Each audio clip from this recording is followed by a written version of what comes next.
ஓம் தொலைக்காட்சி நேயர்களுக்கு வணக்கங்கள். மற்றும் ஒரு வணக்கம் ஓம் டிவி நிகழ்ச்சியின் வாயிலாக உங்கள் அனைவரையும் சந்திப்பதில் மகிழ்ச்சி. இன்றைக்கு புலர்ந்திருக்கக்கூடிய பொழுதானது அனைவரது வாழ்விலும் மங்களமும் சுபீட்சமும் உடைய நல்ல ஒரு பொழுதாக அமைய எல்லாம் வல்ல இறைவனை பிரார்த்திப்பதோடு இன்றைய தினத்திலே பல்வேறு சுப காரியங்களில் ஈடுபட்டு கொண்டிருக்கக்கூடிய நேயர்கள் சொந்தங்கள் யாவருக்கும் ஓம் தொலைக்காட்சி சார்பாக வாழ்த்துக்களையும் கூறிக்கொண்டு இன்றைய இந்த நிகழ்ச்சியினுடைய முதற் பகுதியான இன்றைய நாள் தொடர்பான தகவல் பகுதியுடன் இணைந்திருக்கலாம்.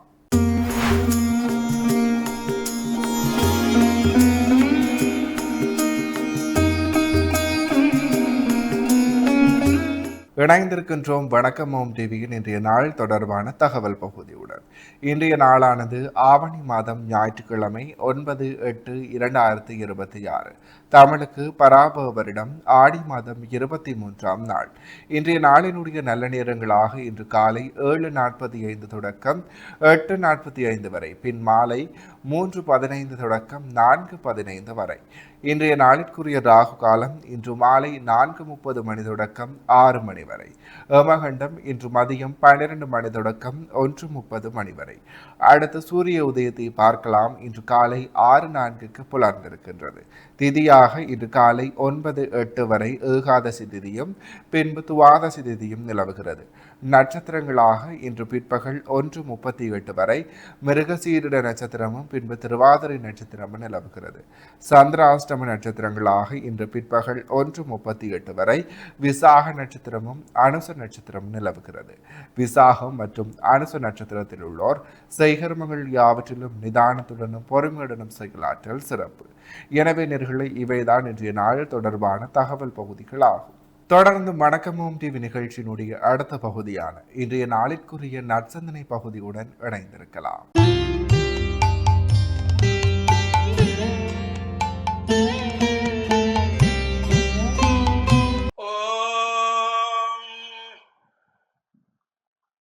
சுரவரவர்ஷிணி துர்தரதர்ஷிணி துர்முகமர்ஷிணி கர்ஷரதே திரிபுவனபோஷிணி சங்கரதோஷிணி கில்பிஜமோஜினி கோஜரதே தனுஜதிரோஜினி திதிசுதபோதினி துர்மதபோஜினி சிந்துனுதே ஜய ஜய கே மகிஷாசுரமர்தினி ரம்யகபர்தினி சைலசுதே ஐஜதகண்ட விகண்டித ருண்ட விதுண்டித கண்டகடாதிபதே ரிபுகஜகண்ட விசாரண ஜண்ட பராக்கிரம ஜுண்ட மிருகாதிபதே நிஜபுஜதண்ட நிபாதித கண்ட விபாதித கண்ட படாதிபதே ஜெய ஜெய கே மகிஷாசுரமர்தனி ரம்யகபர்தினி சைலசுதே ரம்யகபர்தினி சைலசுதே ரம்யகபர்தினி சைலசுதே.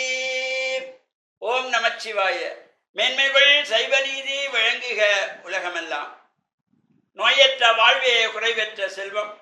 அந்த நோய் நொடிகள் இல்லாத வாழ்வு இந்த உலக மக்கள் எல்லோரும் வாழ வேண்டும் என்று கலியுகத்தின் காந்தமலை ஜோதியாகிய சபரிமலை சுவாமி ஐயப்பனுடைய திருவடிகளை சிறந்தாழ்த்தி டான் தமிழொலி ஓம் தொலைக்காட்சி நேயர்கள் அனைவருக்கும் சர்வதேச இந்து மத குறிப்பீடம் அகில இலங்கை சபரிமலை ஸ்ரீ சாஸ்தாபுரத்தின் சார்பில் இனிய வணக்கங்களும் நல்லாசிகளும்.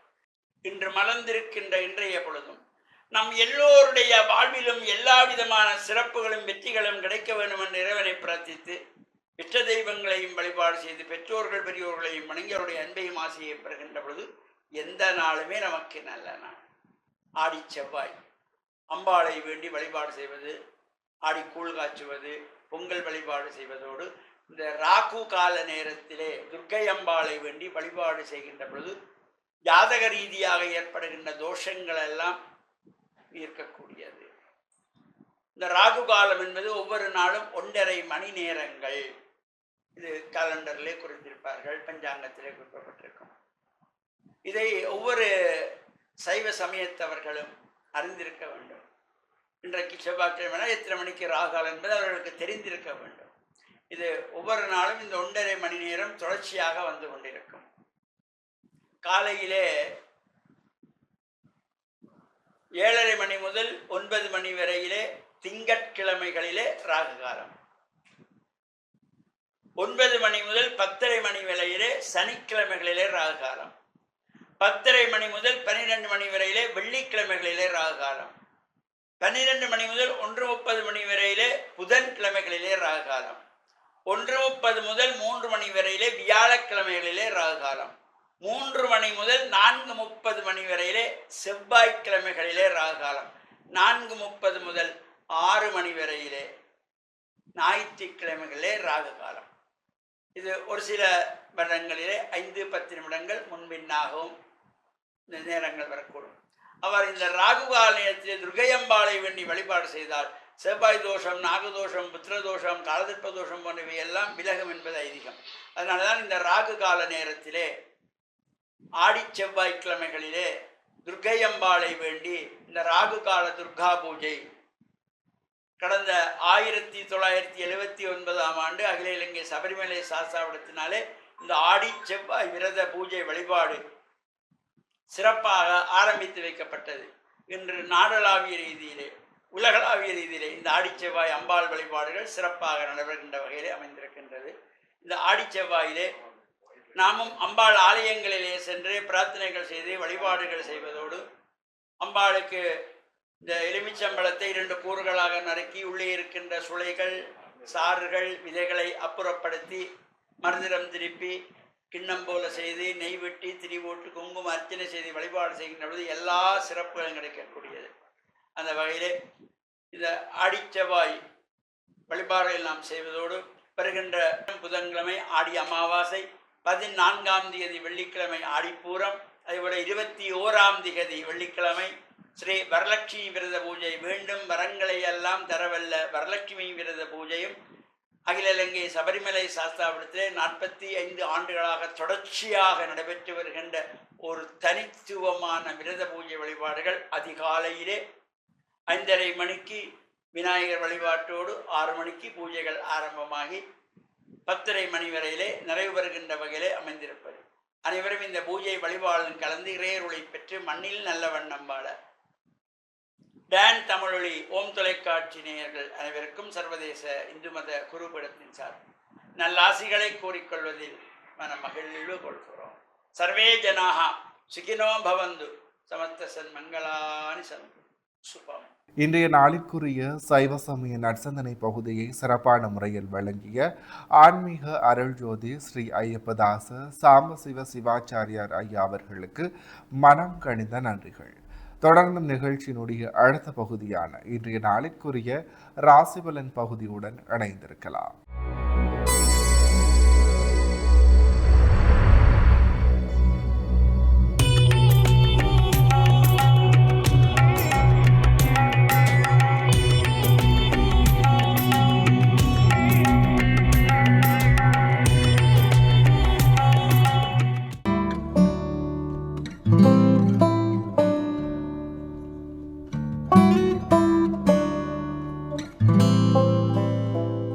ஓம் தொலைக்காட்சி நேயர்களுக்கு இனிய காலை வணக்கம். இன்றைய நாள் 9/8/2026.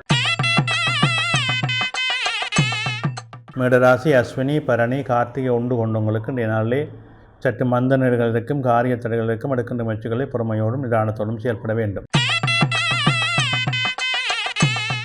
இடபராசி கார்த்திகை 2, 3, 4 ரோகிணி மிருகசிடம் 1, 2, 3 கொண்டவங்களுக்கு இன்றைய நாளிலே சிரமங்கள் இருக்கும், தடைகள் இருக்கும், மந்த நிலைகள் இருக்கும். அதற்கேற்ப நிதானத்தோடும் பொறுமையோடும் செயல்பட வேண்டும். மிதுனராசி மிருகசிடம் 3, 4 திருவாதிரை புனர்பூசம் 1, 2, 3 கொண்டவங்களுக்கு இன்றைய நாளிலே வெற்றிகள் உண்டு, நன்மைகள் உண்டு, தொழில் முன்னேற்றங்கள் சிறப்பாக இருக்கும், பணவரவு திருப்திகரமாக இருக்கும். கடகராசி புனர்பூசம் 4, பூசம் ஆயில்யம் கொண்டவங்களுக்கு இன்றைய நாளிலே சற்று சிரமங்கள் இருக்கும், தடைகள் இருக்கும், காரியங்களிலே மந்தனைகள் இருக்கும். எனவே பொறுமையோடும் நிதானத்தோடும் செயல்பட வேண்டும். சிம்மராசி மகம் பூரம் உத்தரம் 1 கொண்டவங்களுக்கு இன்றைய நாள் வெற்றி நாளாக அமையும், பணவரவு திருப்திகரமாக இருக்கும், தொழில் முன்னேற்றங்கள் சிறப்பாக இருக்கும்.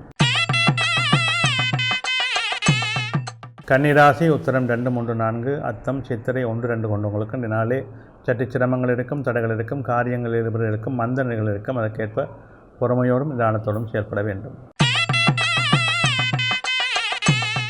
துலாம் ராசி சித்திரை 3, 4 சுபாதி விசாகம் 1, 2, 3 கொண்டவர்களுக்கு இந்த நாளில் தெய்வ அனுகூலம் உண்டு, பணவரவு உண்டு, உறவினர் மூலமாக நன்மைகள் உண்டு, எதிர்பார்ப்புகளில் சிறப்புகள் அமையும்.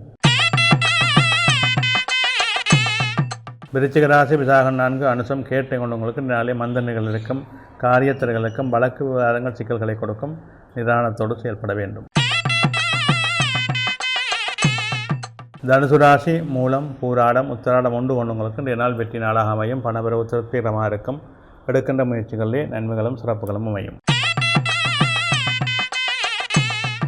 மகர ராசி உத்திராடம் 2, 3, 4 திருவோணம் அவிட்டம் 1, 2 கொண்டவங்களுக்கு இன்றைய நாளே காரிய சித்திகள் உண்டு, மனமகிழ்வு உண்டு, எதிர்பார்ப்புகளிலே சிறப்புகள் உண்டு. நல்ல நாளாக அமைகின்றது. கும்பராசி அவிட்டம் 3, 4 சதயம் புரட்டாதி 1, 2, 3 கொண்டவங்களுக்கு இன்றைய நாளிலே சிரமங்கள் இருக்கும், தடைகள் இருக்கும், காரியங்களிலே மந்தனைகள் இருக்கும். அதற்கேற்ப நிதானத்தோடு செயற்பட வேண்டும். மீனராசி புரட்டாதி 4, உத்திரட்டாதி ரேவதி கொண்டவங்களுக்கு இன்றைய நாளிலே சற்று அலைச்சல் நிகழ்ச்சிகளுக்கும், மந்த நிகழ்ச்சிகளுக்கும், காரியங்கள் இழுபர்களுக்கும் அதுக்கேற்ப பொறுமையோடும் நிதானத்தோடும் செயல்பட வேண்டும்.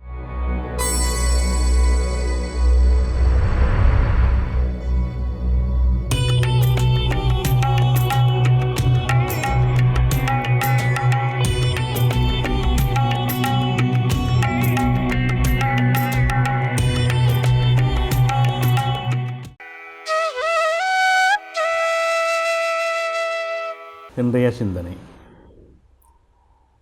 வழிபாடும் வாழ்வியலும் எங்களோடு இரண்டர கலந்த விடயங்கள். இந்த வழிபாடு என்பது நாங்கள் மட்டுமல்ல, எங்களுடைய இளம் சமூகத்தையும் அதுக்குள்ளே நாங்கள் ஈடுபாட்டோடு அவர்களை இழுத்து கொள்ள வேண்டும். வழிபாடு இல்லங்களிலே நீங்கள் உங்களுடைய சுவாமி அறையிலே தினமும் காலையிலே மாலையிலே திருவிளக்கேற்றி வழிபடுவதை தவறாமல் செய்ய வேண்டும். அங்கே உங்களால் இயன்ற அளவுக்கு திருமுறைகளை பாராயணம் செய்து வழிபட வேண்டும். திருமுறை பாராயணம், அபிராமி அந்தாதி பாராயணம், கந்தர் அனுபூதி பாராயணம், இவையெல்லாம் உங்களுடைய நாளாந்த பிரச்சனைகளுக்கெல்லாம் நல்ல அனுகூலங்களை தரக்கூடியதாக இருக்கும். குறிப்பாக சிறுவர்களை இந்த திருமுறைகள் பாராயணம் செய்ய பழக்கி கொள்ள வேண்டும். அவர்களுக்கு நாங்கள் அந்த திருமுறை ஓதும் விதங்களை சொல்லிக் கொடுக்க வேண்டும். இப்பொழுது பெரும்பாலான இடங்களிலே ஆலயங்களிலே அறநெறி பாடசாலைகள் உண்டு. இந்த அறநெறி பாடசாலைகளிலே பன்னிசை ஓடுகின்ற முறைமையை அழகாக சொல்லிக் கொடுப்பார்கள். அதை கற்றுக்கொள்வது மட்டுமல்ல, அவர்கள் இல்லத்திலும் அதை ஓத வேண்டும். ஆலயங்களிலேயும் இந்த சிறுவர்களுக்கு முக்கியத்துவம் கொடுக்க வேண்டும். அதாவது ஒரு உற்சவம் நடக்கின்ற ஆலயங்களிலே அவர்களுக்கெல்லாம் அந்த சுருக்கமாக யாகசாலையிலே ஈசானத்திலே எல்லாம் சுவாமி வருகின்ற பொழுது தேவார புராணம் படிக்கின்ற வளமை உண்டு. அப்படி தேவார புராணம் படிக்கின்ற பொழுது சிறுவர்களை ஊக்குவிப்பதற்காக அவர்களுக்கு அந்த சந்தர்ப்பத்தை கொடுக்க வேண்டும். அவர்களுக்கு சபை கூச்சம் தெளிய வேண்டும். எனவே யாகசாலையிலும் அந்த ஈசான மூலையிலும் தேவாரம் புராணம் படிக்கின்ற நேரங்களிலே சிறுவர்களை நாங்கள் முன்னிலைப்படுத்த வேண்டும். பஞ்சபுராணம் படிப்பது அவர்களுக்கு சிரமமாக இருக்கும், கஷ்டமாக இருக்கலாம். முதலிலே அவர்களுக்கு இலகுவாக இந்த தேவாரம் புராணம் படிப்பதை இப்படியான உற்சவ காலங்களிலே அவர்களை முன்னிறுத்தி செயல்படுவதன் மூலமாக அவர்களுக்கு அந்த சபையிலே பாடுகின்ற தன்மைகள் மிக அழகாக வந்துவிடுகின்றது. அதோடு கூச்சம் தெளிகின்றது. நிறைய பேர் பார்த்து கொண்டிருக்கின்ற போது படிக்கின்ற பொழுது சரியாக படிக்க வேண்டும் என்ற எண்ணம் தோன்றும் அவர்களுக்கு. எனவே இப்படியான நடைமுறைகள் தான் அவர்களை உருவாக்குவதற்கு வழிகாட்டலாக அமையும். எனவே இதை நாங்கள் ஒவ்வொருவரும் செய்ய வேண்டும். அந்த ஆலயங்களிலே இந்த பன்னிசை ஓதுவதை மிக கவனமாக செயல்படுத்த வேண்டும். பல ஆலயங்களிலே இப்பொழுது தொலைக்காட்சி மூலமாக நாங்கள் பல ஆலயங்களிலே இந்த பன்னிசை ஓதுவதை பார்க்கின்றோம். மகோற்சவ காலங்களிலே எல்லாம் பன்னிசை ஓதுகின்ற பொழுது ஓடுவார் என்கின்ற ஒருவரை நியமிப்பது மிக உன்னதமானதாகும். ஆகம நியமங்களின்படி இந்த பன்னிசை பாடுவது என்பது ஒரு ஓதுவார் மூர்த்தியாக இருக்க வேண்டும். அவர் முறையாக அந்த பன்னிசையை கற்றவராக இல்லாட்டாலும் அவர் புத்தகத்தை பார்த்து படித்தாலும் நல்ல சைவ ஆச்சாரமுள்ளவராக தீட்சை பெற்றவராக இருப்பது உத்தமமாக போற்றப்படுகின்றது. அல்லது அவர் ஆலயத்தோடு சார்ந்தவராக ஆலயத்தோடு பணிபுரிகின்றவராக இருக்கிறது மிக உத்தமமாக போற்றப்படுகின்றது. மகோற்சவ காலங்களிலே இதை எல்லோரும் கவனத்திலே கொள்ள வேண்டும். பெண்கள் மகோற்சவ காலங்களே பஞ்சபுராணம் ஓதுவதை தவிர்க்க வேண்டும். அது முறையல்ல. ஒரு ஓதுவார் மூர்த்தியிலிருந்து படிப்பது தான் அழகானதாக இருக்கும். அதுதான் முறைமையாக கூறப்படுகின்றது. எனவே இந்த மரபுகளை நாங்கள் மாற்றக்கூடாது. எங்களுடைய சமயத்தினுடைய சிறப்பே இந்த மரபுகள் தான். நாங்கள் கட்டி காத்து வந்த அந்த மரபுகள் இன்றெல்லாம் தங்கள் வசதிக்காக மாற்றி கொண்டிருக்கின்றார்கள். அந்த மாற்றங்களை நாங்கள் தவிர்ப்போம். நல்ல முறையிலே அவற்றை செயல்படுத்துவதற்கு ஆலய சிவாச்சாரியார்கள், ஆலய நிர்வாகத்தினர் அதில் மனமுவந்து ஊக்கப்பட வேண்டும். இதை இப்படித்தான் செய்ய வேண்டும் என்கின்ற ஒரு வரையறையை வகுத்து கொள்ள வேண்டும். அந்த வரையறை தான் எங்களுக்கு மிக உன்னதமான மேன்மையான நன்மைகளை கொடுக்கின்றது. எனவே இந்த முறைகளை முக்கியமாக நமது இளம் சமூகத்தை நமது சமயம் பண்பாட்டுக்குள்ளே கொண்டு வருவது நம்முடைய முக்கிய கடனாக அமைகின்றது. அதை நாங்கள் ஒவ்வொருவரும் மனதிலே கொண்டு செயல்படுத்த வேண்டும், வெற்றிகளை காண வேண்டும். நன்றி.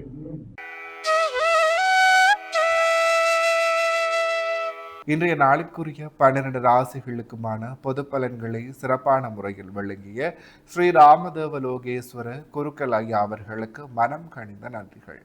தொடர்ந்தும் நிகழ்ச்சியில் இன்றைய நாளுக்குரிய திருக்குறளும் பொருளும் பகுதியுடன் இணைந்திருக்கலாம்.